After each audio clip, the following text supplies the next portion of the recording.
Welcome to Sweet Life Beat Life. We hope this video helps. You start by authorizing the devices so remote play can happen. Sign into the same Microsoft account on the console and the Xbox app. This links permissions. Once signed in, install any system updates and switch the console to Instant On so it can wake remotely. Next, open Settings, choose Devices and Connections, then Remote Features and enable Remote Play. Make sure the authentication option allows your devices. These steps open the channel the Xbox app will use to reach your console. Now you move into the app and establish the session. Open the Xbox app and tap the console icon. Add or select your console from the list.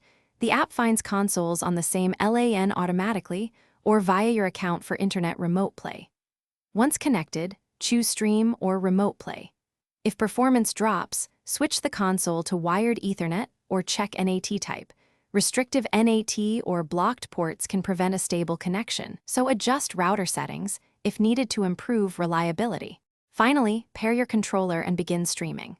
Connect your controller to the PC or mobile device via Bluetooth or USB, then press play on the Xbox app. Tweak streaming quality to reduce latency or bandwidth use. If the console doesn't appear or the stream fails, restart the console and your device, confirm Instant On and that you're signed into the same Microsoft account, and verify the console's remote features remain enabled. That single restart and account check fixes most connection problems. Thanks for watching. Consider subscribing if we helped you.